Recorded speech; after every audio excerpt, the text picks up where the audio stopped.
It's Monday, April 13th, 2026, and this is episode 357 of You Can Bet on That.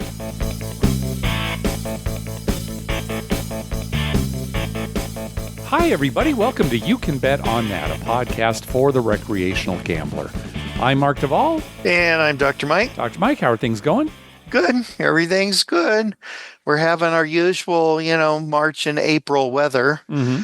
And it comes and goes. One day it'll be, 70, and the next day it'll be 40 and raining. So, all right. Well, hang in there. Any gambling since we last talked?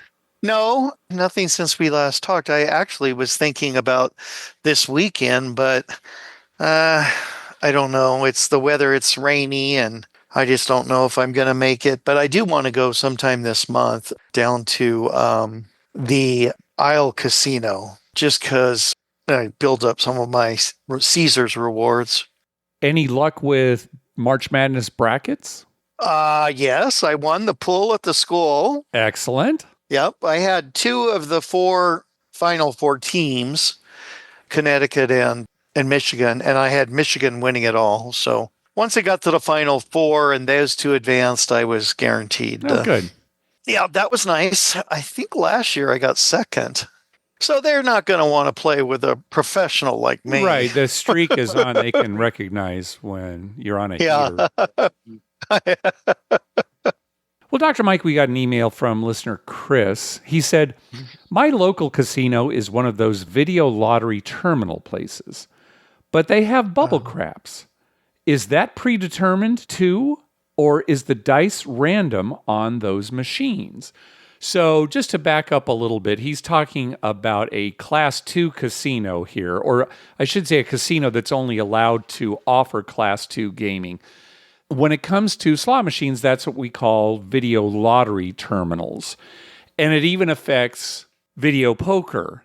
In other words, these are not random machines like in Las Vegas, slots or video poker. No, it's more like a lottery. Exactly. Your outcome is predetermined as to whether you're going to win and how much you're going to win. It's like scratchers. It's like lottery scratchers, right? Right. In the background, this is running to determine.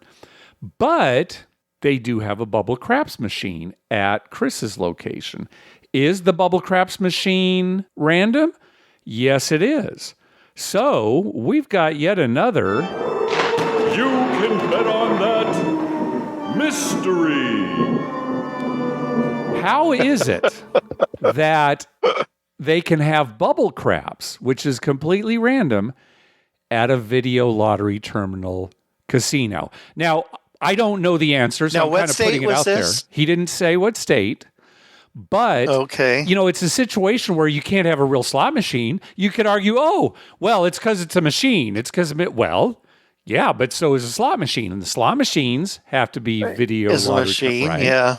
So what is it about the way that the law is written or interpreted that allows bubble craps machines? And are they actually allowed? Or is this a gray area that the casino is testing? We don't know. Well, if you could have bubble craps, and let's say there was some ambiguity in the law and bubble craps was okay, well, why couldn't you have a machine that played like blackjack? Or roulette, or gosh, you could have pretty much anything on a screen, right? It seems like it's skirting the law. So if anybody knows, let us know. I did a little research on it. I couldn't find anything that would explain why a bubble craps machine was allowed. But yeah, they don't have bubble craps machines that are set up to predetermine whether you're going to win or lose. Why would a company... that'd be a little hard to do. Yeah, why would a company even want to do it? Anyway, if anybody knows why they're allowed, let us know. Yeah. I've got a feeling it's one of those things where the casino put it in, and until they tell them they can't, they're going to leave it there. Yeah, you might be right. Yep. All right, we also got an email from listener Dan. He said, was listening to the episode about the all tall small and having to bet on the pass line at the M. Yeah, just to remind listeners, when we were at M Resort, we thought it would be really funny that when the dice got around to Josh Duffy, all of the people on our side of the table would switch to don't pass. And we did that, and he's laughing. But the dealers stopped us because they said, no, in order to make the all tall small bet, you have to be in the pass line, not the don't pass. And we thought, well, what difference does it make? Pass or don't pass? Yeah. Because one of the reasons they have the rule to begin with is they don't want people coming up and only betting on that bonus bet, all tall small. Right? Here's $1 and taking up a spot. So the rule they enforce is they have to bet on the pass line. Well, what's the difference betting on the don't pass? Anyway, continuing with Dan's email, I worked as a craps dealer at a small regional Pennsylvania casino in my spare time over the past few years, and that casino has the same rule. The logic behind it is that if you bet don't pass and ATS, once the point is established, you can pull your bet from the don't pass line and just ride the ATS. On the other hand, you'd be stuck on the pass line because you cannot remove that bet once it's made. With most funky casino rules, the logic may not be clear to players, but I'm sure the algorithms have been run and mathematically it makes slightly more sense for their bottom line. Okay, so yes, I accept that as a reason that the casinos have that rule. It still does, because you can always pull your don't pass. Yeah, but see, that doesn't make sense to me because the casino wants you to pull your don't pass.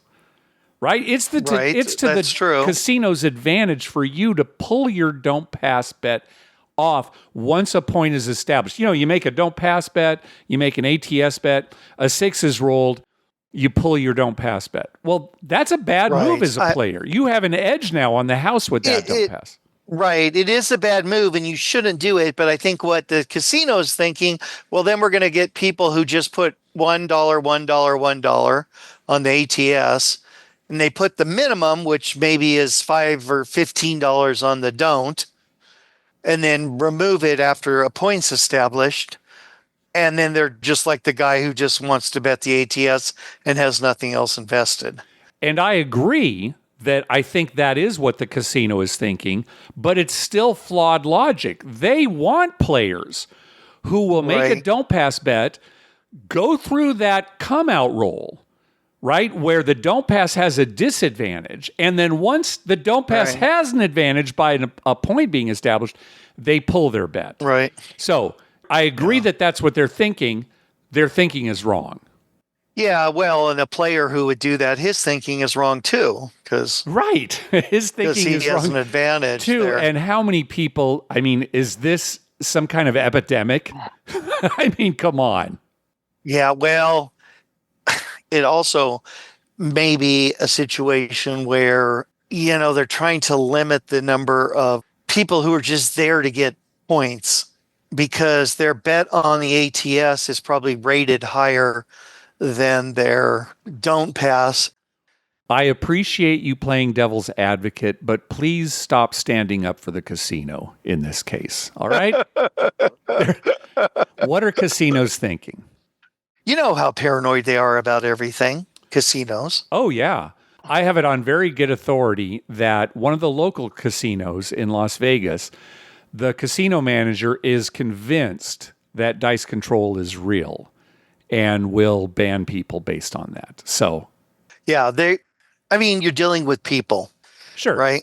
And myself included, probably not always the most logical, reasonable thinking person, and they're going to have weird ideas about things. So they get something in their craw and it just never leaves. Yeah, it's stuck there. All right, we also got an email from listener Ken. I had a quick question about rewards and apps. I'm turning 40 this December and would love to spend my birthday at the craps table. My wife and I used to go to Vegas, and we enjoyed using the My Vegas apps to earn free rewards at MGM properties. Play in your spare time and earn points, play slot machines online for not for real money, but you'd still earn these points you could use at MGM properties. However, in this economy, a Vegas trip might not be possible, but we do live a couple of hours away from Black Hawk. Are you aware of any similar apps or rewards programs that I could use in Black Hawk since there are no MGM casinos in Colorado? We don't know of any apps similar to My Vegas. that you might be able to take advantage of. Now, of course, all the casinos in Black Hawk have their own rewards programs, and you're going to want to sign up and make sure you earn points while you're there. But we don't know of anything that you can do ahead of time to kind of play and earn points. If anybody does know of something that, let us know. Yeah, you don't hear of that too often, but there might be like, sign up for their credit card and get so many reward points. That's true. Yeah, credit card things. But again, that's Kind of only thing. that's only going to be for some of the bigger ones. Caesars has a credit card. But as far as some of the other properties in Black Hawk, not so much.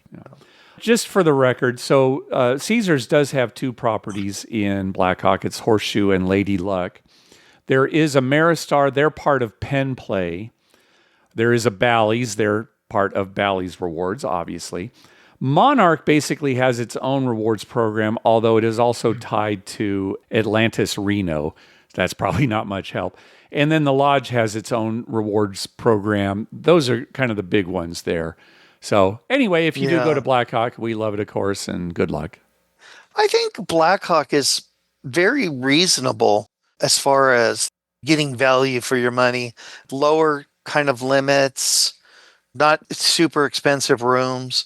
There's a good group of casinos close together. Yeah. I think it's a great deal. I think Black Hawk's a really great deal. Well, Ken also sent us a quiz for you and me, Dr. Mike. So let's get to the questions he asked. I know how much Dr. Mike enjoys a quiz, so I have one for both of you. Okay. Both of you are at the end of a trip to your favorite casino and happen to have $100 each, enough time for 10 rolls before you have to cash out, and there are 2 seats open at the craps table, $10 minimum, $1,000 maximum. With that in mind, I'm curious to know your estimates on how much each of you think you might win betting your usual way. What are each of your to-go strategies? Do you bet differently depending on time and bankroll?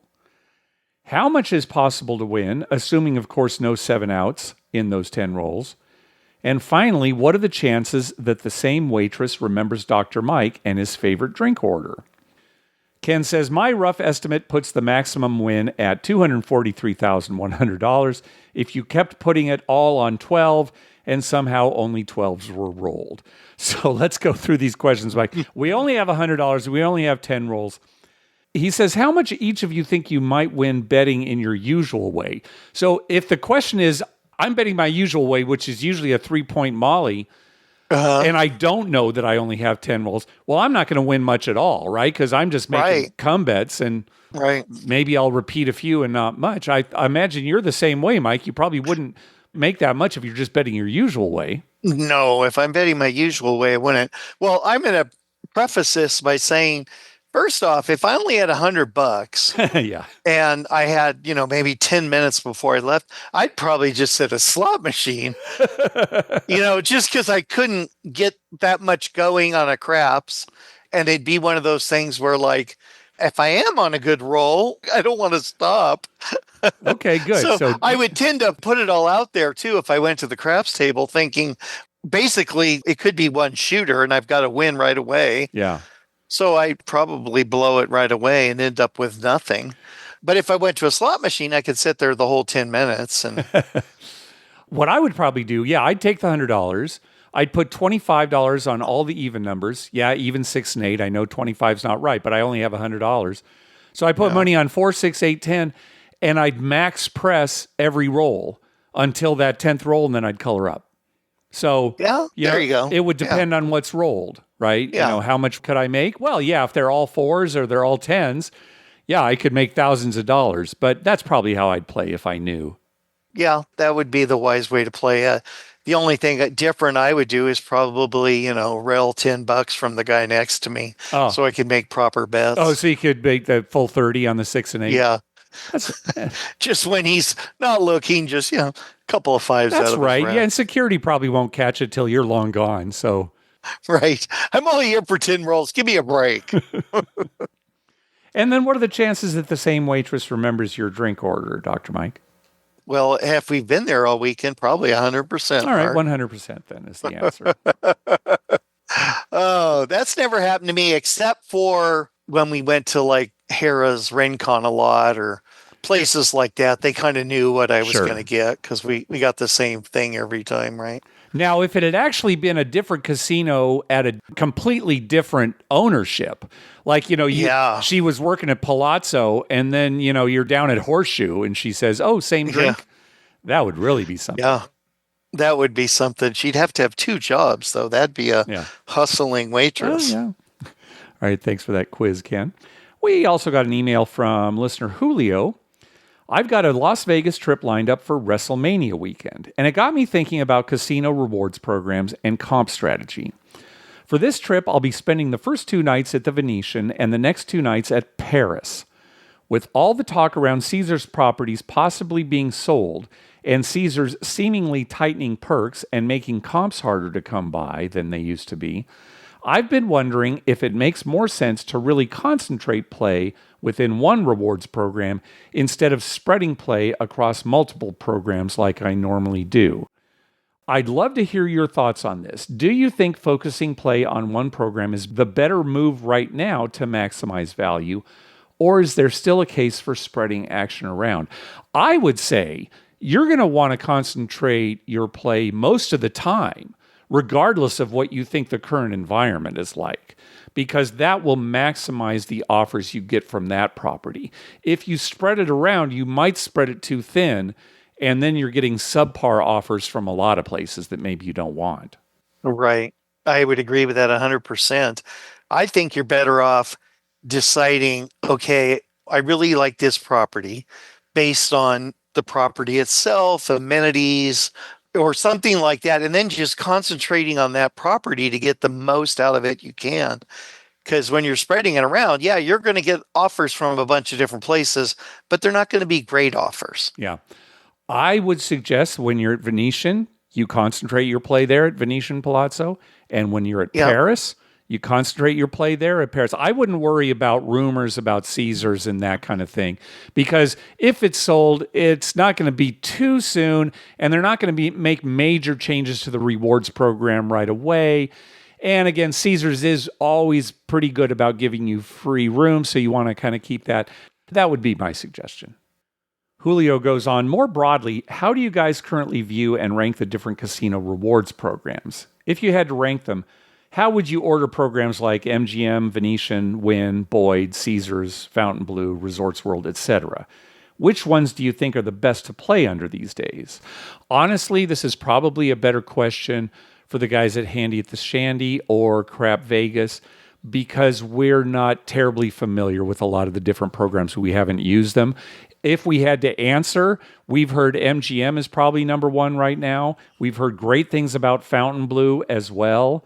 Then maybe Caesars. Win, not so much, because you have to be a pretty high roller to get anything out of it. Venetian Palazzo, I guess, we They're did good. that worked out well. And in fact, let me go on to Julio's last question here.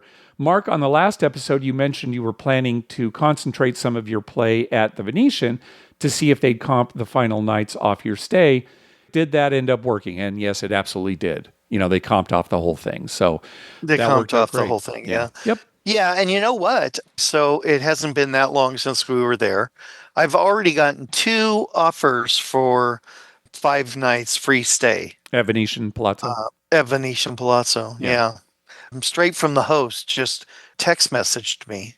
Not a email type thing, but just text messages. Hey, I can give you 5 nights this week or next week or whatever. So, I mean, we gave them some good action, and I think they responded to that in like, yeah, let's get you back here. Yeah. So, Yeah.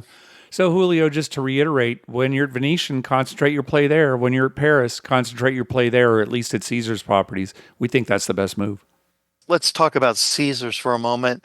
A lot of properties, right? And some people like, well, I'm going to go here and I'm going to go there, and figuring it's all Caesars. And it is all Caesars, but if you concentrate on the one property that you really like or something, you're going to see a lot of offers coming from there, from hosts and stuff, as opposed to you just play a little bit everywhere. Now, combined, it might be a lot, but each place looks at it individually. Yeah, that's a good point. And maybe make it even broader. Don't say this is necessarily just Caesars because different rewards programs will change, but you're absolutely right, Dr. Mike. Concentrate your play at one property because then the offers you get from that property will be better. Yeah. Hey, thanks to everyone who's been clicking through our Amazon link. Remember, whenever you're going to buy something through Amazon, please go to our page first. You can bet on that.com and click through our Amazon link towards the top of the page. All right, that means it's time for voicemails. First up is Rue. Hey, Mark and Dr. Mike. It's Rue from Denton, Texas. I have been spending the last few days out in Shreveport and Bossier City. Man, I got to tell you, Sam's Town Casino just has some great rooms. I mean, they are huge. They have all of the amenities. They're clean, and I would stay here every time. But I'd most certainly stay here every time that they comp me, and they did this time, and just what a great experience from beginning to end, early check-in, late check-out, all of that jazz. I was able to go over to the Horseshoe, Bossier. I know you had mentioned a couple of things about video poker bars maybe not being set up correctly or not open. They're all set up, but man, they are not set up for the players. In order for you to get max odds, you're going to be betting 25 coins on there. The only thing that I did see that was sort of an advantage to the player on the double bonus was that you do get 3 times your bet on 3 of a kind, which I don't normally see that happening on double bonus. Highlight of the trip for me is if anyone's coming out to Bossier City or Shreveport, go to the Imperial Cathay Chinese restaurant off of Uri Drive, close to LA1. And this place has just amazing Chinese food, very fresh. The atmosphere is great. They have these wonderful large aquarium tanks out there. Man, just go if you can. And if you have a second day where you can go to a place that has great food, it's Monjunis. It's an Italian place, just stellar, classic Italian. Get the meatballs, get the spaghetti, get the shrimp toast. Don't get the shrimp po' boy. You're not going to like it because it's something different than what you would normally expect for a shrimp po' boy. Don't have enough time to go into it on my 3-minute message here. Last bit, made it to a live casino out here. It's gorgeous. It's pristine. It's beautiful. You cannot get a free drink at the bars. That's a big problem. And he did get cut off there at the 3 minutes. Oh, boy, it makes me hungry. Thank you for all that good information about Louisiana casinos and the nearby restaurants. Yeah, you have to be careful on some of the things like that. The food may not be what you think. Yeah, he's talking about that po' boy. Yeah, I wonder how different it is that it could be. No, it's the South. It's probably real authentic. You know, it's like going to Mexico and having Mexican food versus Taco Bell, right? Yeah. And people are probably ordering a po' boy thinking, well, this is what I get at home. And then they go down there and it's like, wait a minute.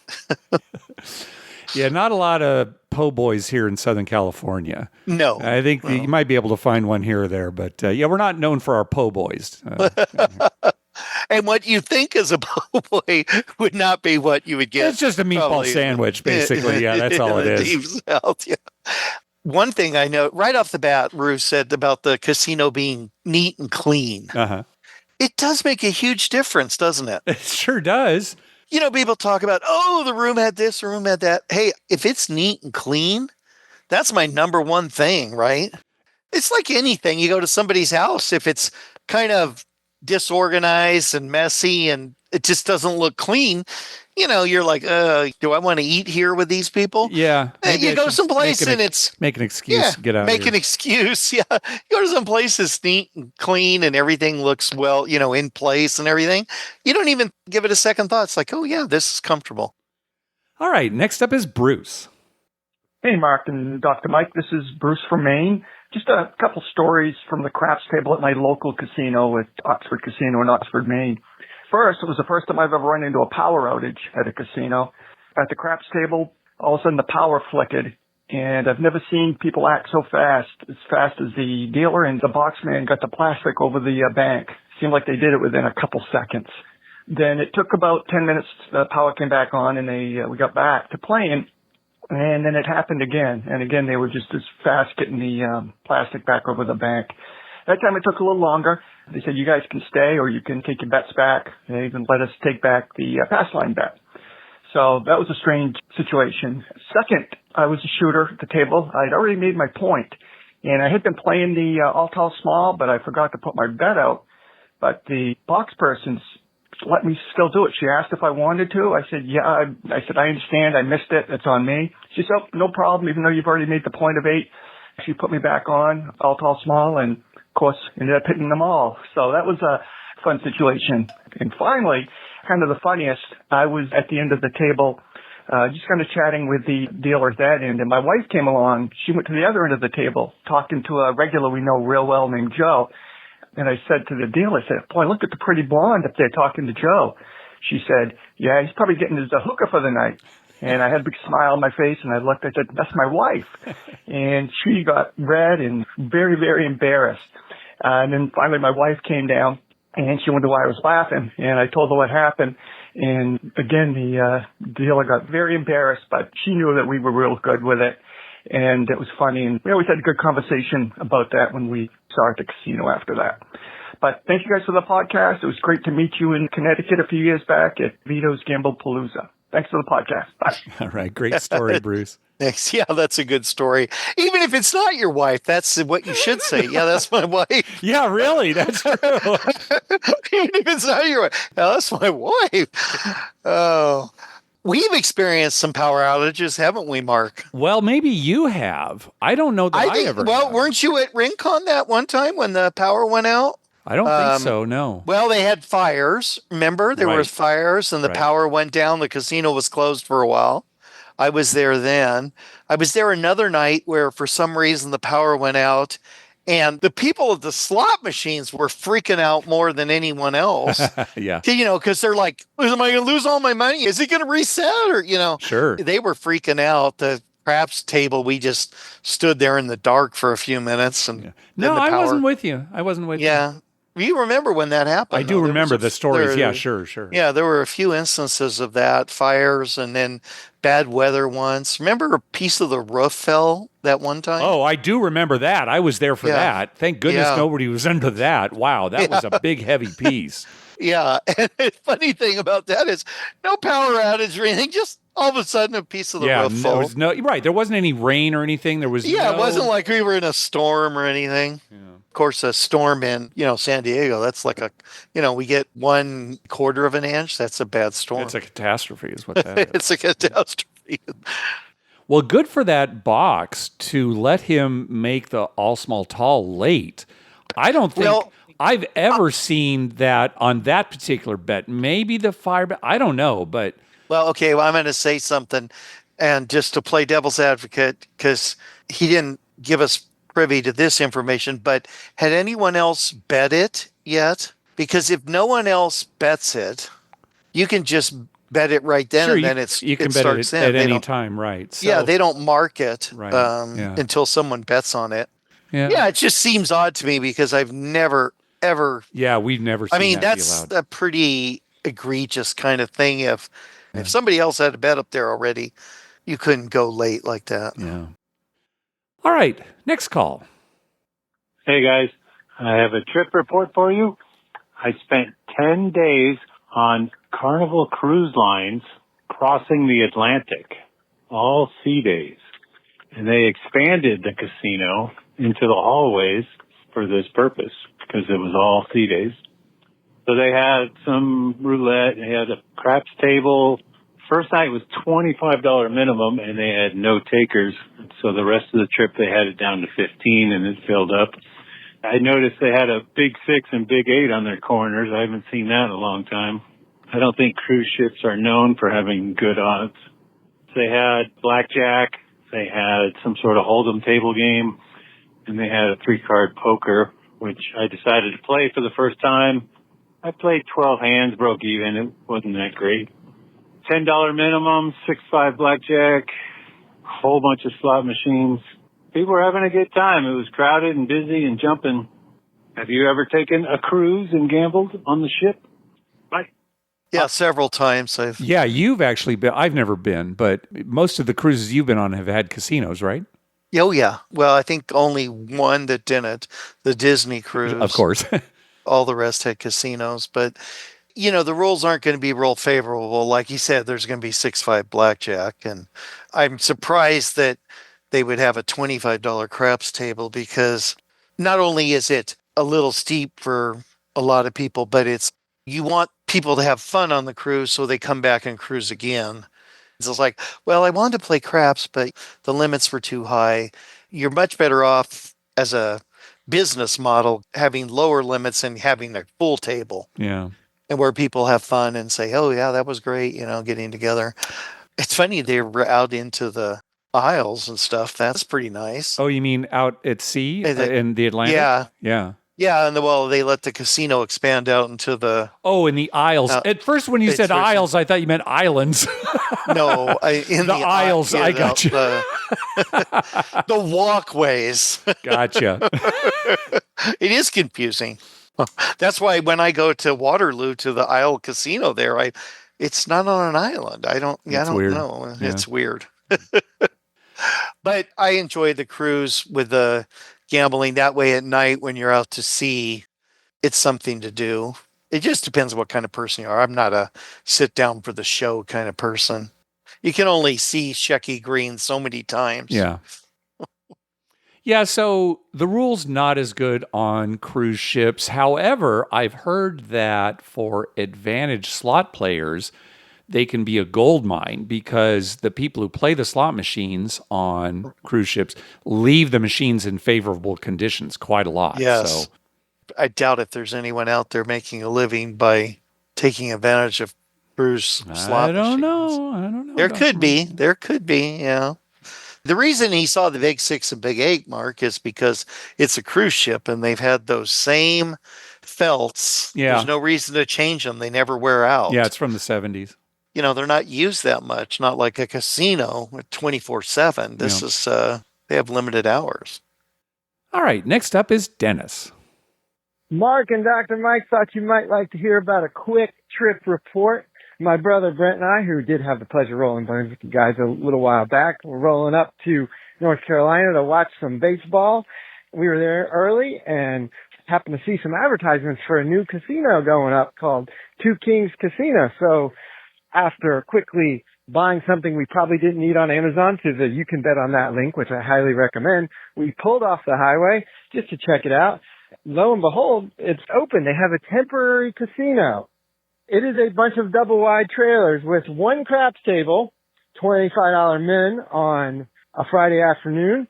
Seeing as how we were in a hurry, we just decided, you know what, we're here. Let's play some bubble craps real quick. Well, we didn't realize it. $10 per bet minimum on bubble craps, which I'd never seen something that high, and it was all crapless. That said, we were on a time crunch. We had 10 minutes. We did one roll, hit the small, hit a bunch of the outside points, and then cashed out, went away. And I will say, it looks like it's going to be very nice when it's built outside of Charlotte, North Carolina. So it should be a little bit of competition for Cherokee when it's built. But I would recommend waiting until it's finished to go check it out. Hope you guys are doing great, having a great day. All right, Two Kings Casino. Yeah, keep that in mind for when that eventually opens. Well, and Charlotte's fairly big. I mean, you can fly right there. Yeah, so that'll be nice. that's nice. There wouldn't be any driving involved. $10 minimum on bubble craps. Yeah, that's high. I don't know if I've ever seen it that high, even at like high-end casinos. I think the highest I've ever seen on bubble crap is $5. I think so too, yeah. Usually they're $1, right? Or $3. Or $3. I see $3 quite a bit. Yeah, that is steep. Of course, they probably have you trapped there because there's nothing else. Yep. He said they had a bunch of double wide trailers. Yeah.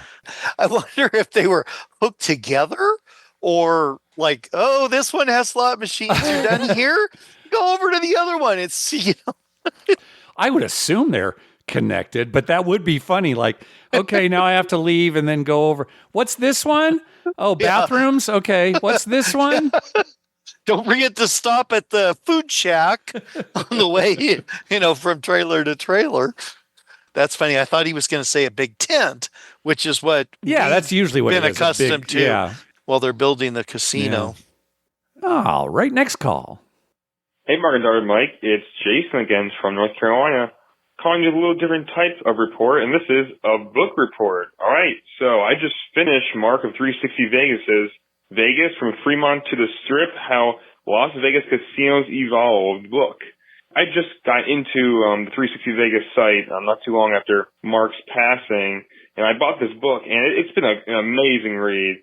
It's just so full, just so many great tidbits in history of Las Vegas. I can really tell that he poured his heart out into this book. Everything from Steve Wynn to Kirk Fiorian, the Flamingo, Thunder and Thunderbird, Desert Inn, even little ones like the Hacienda and the Aladdin, Jay Sarno and Sears Palace. And there's just so much more about life and not just about Vegas casinos that you learn from this book. And I recommend any Vegas or just gambling lover to get this book, Vegas from Fremont to the Strip. As I said before, I never knew Mark, but what I've heard is he was an amazing guy. And I hope everyone gets his book. And it's just a great read from a great man. All right. Hope you guys have a great day. Bye. Yeah, Mark thanks. He was obsessed with Las Vegas. Yeah. And so he wanted to get as much information as he could and as much correct information. He was very good about getting the truth and squashing rumors, right? Like, oh, Bugsy built the Flamingo, the whole thing, he gets down to the truth. An excellent read. I recommend it as well. And in fact, Mark was almost finished with a second book. I know J Dubs has talked about how one of his goals is to get that second book published as well. So, Karen should finish it. Well, I think it's virtually done. Oh, okay. Really. So it just has to be. I think it's just a matter of getting it edited and everything, just all the little details that go along with it. So, yeah. Yeah, writing. Actually, I was at a seminar not too long ago about book writing, and the guy was talking. He was an author, and he was explaining the process. And actually, writing the book is like very small step in getting a book published. Yeah. He was talking about all the stuff you have to do beforehand. And if it's a book like with illustrations and this and that, and you have to have a person to design the cover, and there's all this marketing and stuff, and then publishing. And I was actually amazed. I was always thinking, well, it's going to take a while to write that, and then it just gets done. No, it's the other way around. He writes them pretty quick and then takes a long time. And I do appreciate too writers who put in a lot of true facts about things, instead of embellishing some things, and they put it off as nonfiction, but they embellish a little bit. Right. So, and Mark wasn't like that. Everything you could count on that being all true. Yeah. And those were good days. I remember a lot of those older casinos. It was a different atmosphere. It was completely, I mean, Vegas is always changing, but we're old enough, again, to remember where you could park your car out in front of the casino in their outside parking lot, right? Yeah, in front of Caesar's Palace or the Dunes or even like Desert Inn. Remember, we'd park in the front of Desert Inn and walk in. Yeah. All right, next call. Hey, Mark and Dr. Mike. Anthony from Missouri here. I actually just had a quick question for you. Was at the casino a couple weeks ago, played some craps, had about a 2-hour session or so, and came up about even, maybe up like $50 or so. So my question is, there's some hot rolls, some cold rolls, but feels like whenever I play craps, I don't really press the right amount. I usually try to collect once, then press, and go from there and make my money back. Is there another way that I should be doing things? Usually I'll play maybe pass line with odds and inside numbers, but just let me know because I don't think I'm profiting as much as I could. Love the show. Thanks, guys. So the question that Anthony asked was, when should you press? And that question is just loaded. I mean, if you ask me, you know what my personality's like. When should you press? Never. It's never mathematically correct to press. Now, I'm sure that's not what you're asking, though, Anthony. you're going to get different answers from different people. Some people say press right away. That way, if it is a monster roll, you'll make a ton of money. Some people will say, no, wait till you've at least made a profit on this shooter and then start to press. They may say, oh, press your 6 and 8, but don't press your 4 and 10, or vice versa. All you're going to get is a lot of opinions about when to press. And yes, pressing at different times will have different results depending on how much longer the shooter rolls. But remember, you may think, hey, this is really a hot roll, but you have no way of knowing if the next roll is the very last roll. So all I can say is that when I press, yes, I usually wait to get my money back for that shooter, and then I'll press maybe a unit at a time. After that, if it turns into an incredible roll, who knows what I'll do. Any advice, Dr. Mike? Yeah, it's exactly what you said, Mark. It's a hard thing to gauge. My best advice would be to take a minute and know yourself. So if you are the kind of person that would like to press, and if it's 7 out right after you press, no big deal, you move on. But if you're the kind of person that's going to drive them crazy and they're going to say, why should I press, and keep going over it in your head, then yeah, don't do it. So you kind of have to decide how you're going to play, how aggressive you're going to be, what your bankroll is, and go from there. That's what I would say. Yeah, that's really good advice, Dr. Mike. I agree, because 1 out of 6 times when you decide to press for the first time on a shooter, 1 out of 6 times, the next roll is going to be a 7. That's just math. So like you said, Mike, as long as you're okay with that, as long as you're not thinking, why did I press? That would have been, 35 extra bucks in my pocket. You can't think that way. So yeah, it's good advice. Yeah, as long as you've got it square in your mind that this is what I'm going to play. And if it's a great roll and I win a ton of money, good for me. If it's a bad roll and I lose because I pressed, I'm okay with that. But I've changed so much over the years, but now I generally like to collect until I'm, at least even for the roll.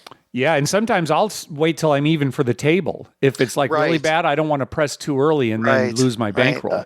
I was just going to say that. Some people say, well, why are you pressing just you're even for this roll? Why not, get till you're even with the table or something, or you're ahead or whatever. But see, it's something I think of each roll as separate.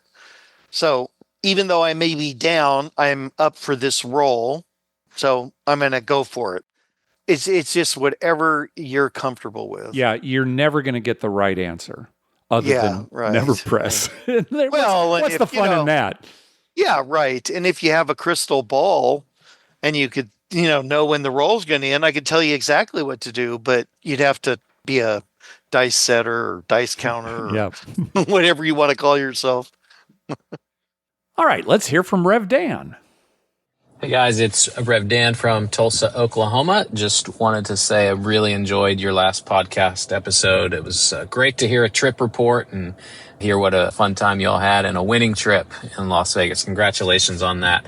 I do have to point out something ridiculous Dr. Mike said. He was talking about his Kung Pao chicken from Panda Express and how it wasn't that Americanized Kung Pao chicken.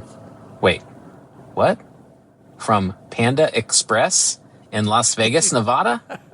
Come on, Dr. Mike, that's ridiculous. A quick trip report for me. My wife and I went on a Royal Caribbean cruise and had a great time playing in the casino. I think 5 of the 6 days or nights that we were on the ship. And amazingly enough, we both came out as winners. She had one night where she sat down at a $15 blackjack table with $200 and pretty quick was down to her last 2 bets and ended up having a big comeback, played for 5 hours on that $200, walked away up about $300. We each, at different times on the trip, hit a 3 of a kind on 3-card poker. And on the last night, I had a couple of really big hits at the roulette table and got lucky on a Wheel of Fortune machine, which I hardly ever play slots, but stuck $200 in and cashed out for $800. So all in all, a great trip. Also played in a little poker tournament they had one day. It was just one table, but got second place and won some money there. But oh gosh, I got to tell you, this poor dealer, she had no idea what she was doing. After about 15 minutes, we all just started pitching in and helping her, and we would be moving chips around for her. And anytime there was people going all in and, having to be side pots, she just got this look of terror on her face because she had no idea what to do or how to split them up. And so we were just reaching in and moving chips around for her, things that would just never fly at a real casino. There was one point where a guy went blind all in. He only had like 1 or 2 big blinds left. Well, she swept up his cards into the muck. He got a little upset, but he calmed down real quick. And we said, well, just pick up those 2 cards. We think those were your cards. Well, he had no idea because he didn't look at them. We said, you go ahead and pick them up and you can see the flop. And then if you decide you don't want to play, we'll let you fold and you can take your blinds back. Can you imagine that happening at a real casino? Also, the blackjack dealers were pretty bad. They're all very nice, but there were a couple times where I should have lost and they thought it was a push and left my chips out on the table. And I got to say, there were just some really bad blackjack players that were just doing all kinds of crazy, ridiculous things. I saw 3 different people stand on like an ace 3 or an ace 4 because the dealer had a bust card when they obviously should have been hitting because there was no way they could bust. But all in all, great trip. Had a great time and looking forward to our next trip to the casino. Hope you guys are doing great and keep up the good work. Oh, some weird audio there at the end. All right, so there you go. Some great cruise ship stories, right? You don't necessarily have the most sophisticated players or dealers. Yeah. So, that's going to be your experience maybe on some cruise line. Well, it's a mix, and I imagine it'd be hard to find like a super experienced dealer on a cruise ship. I could see somebody saying, "Oh, Mary, I know you know how to deal blackjack. Can you deal poker? It's really not that much different." Yeah. And it's a mixed game. They'll explain it to you.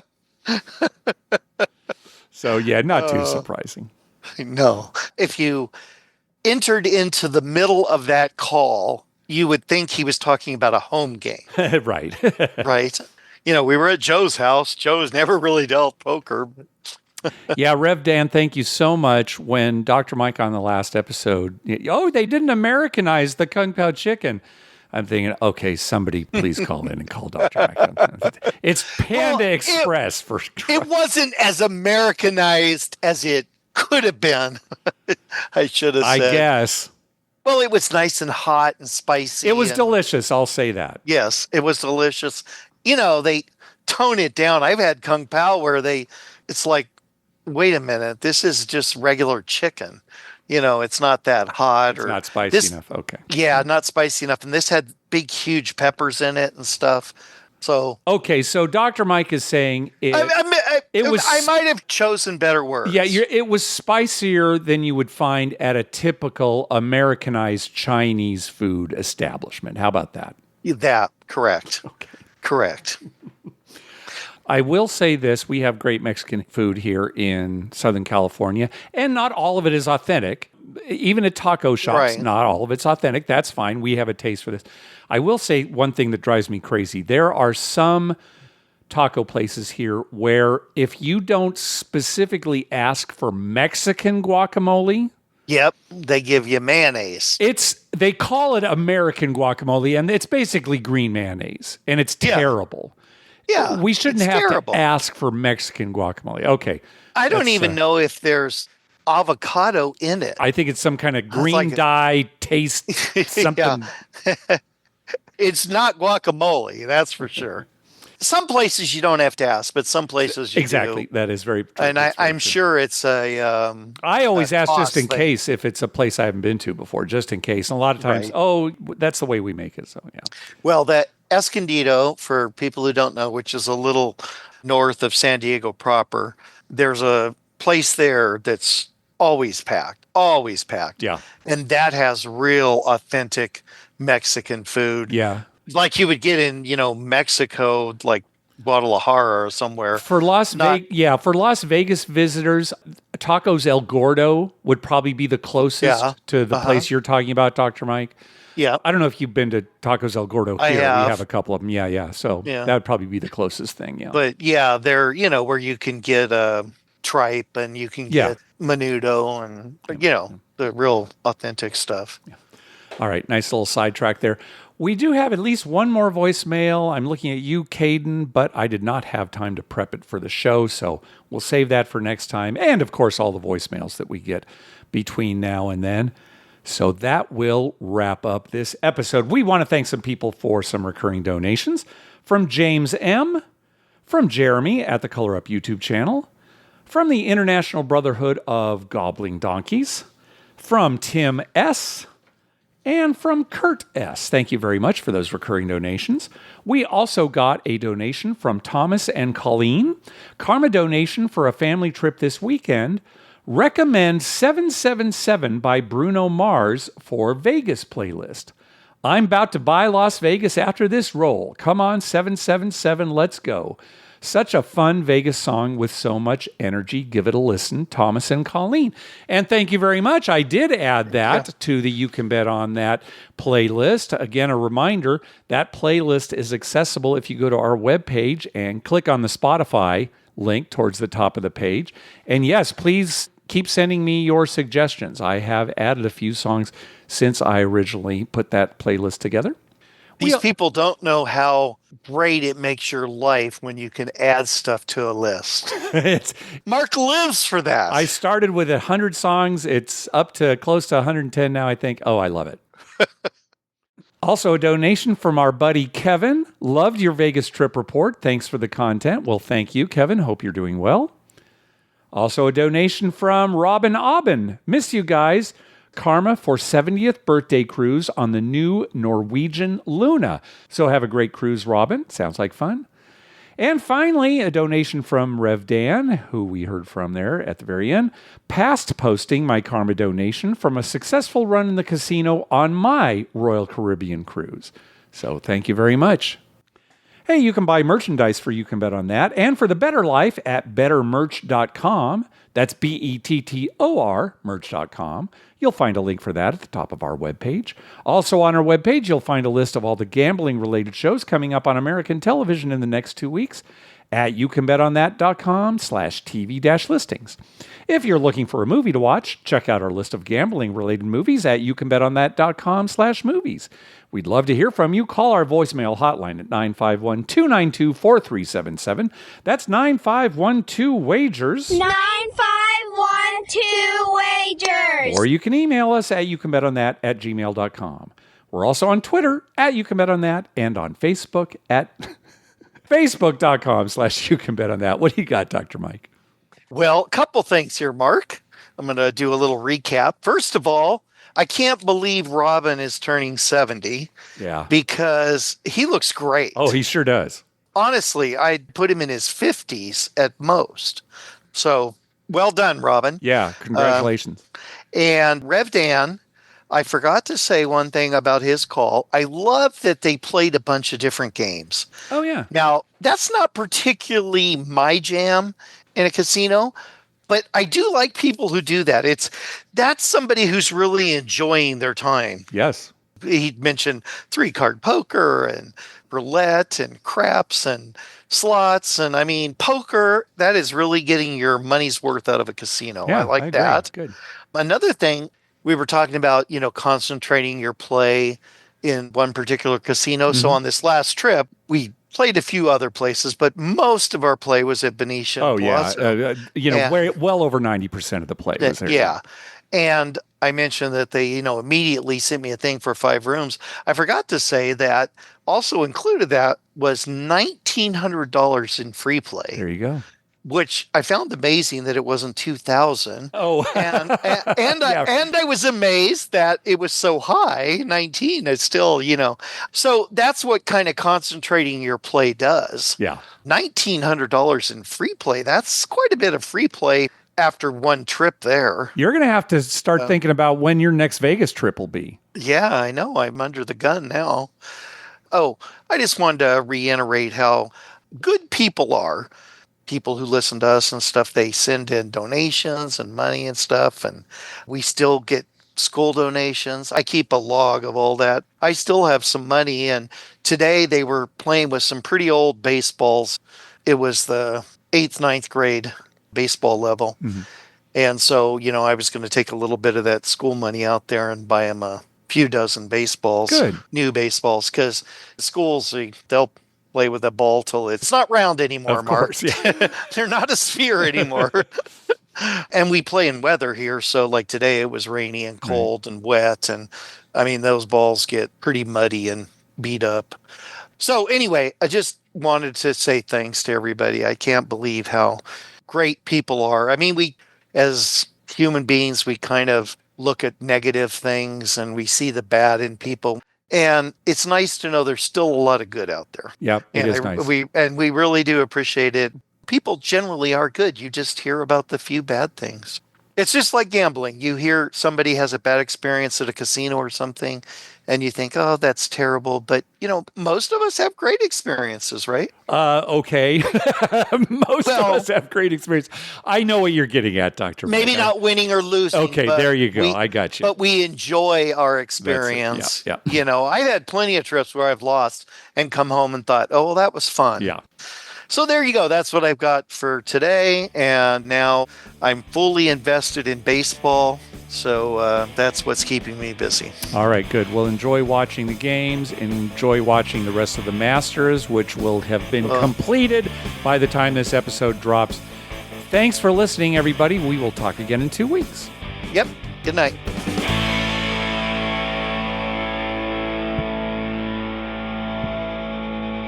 Poker night tonight, my house. You in? Poker? No, I don't gamble. What's the game? 5-card stud, Texas Hold'em. What's the buy-in? Are there buybacks? Cash game or winner takes all? No, I don't gamble.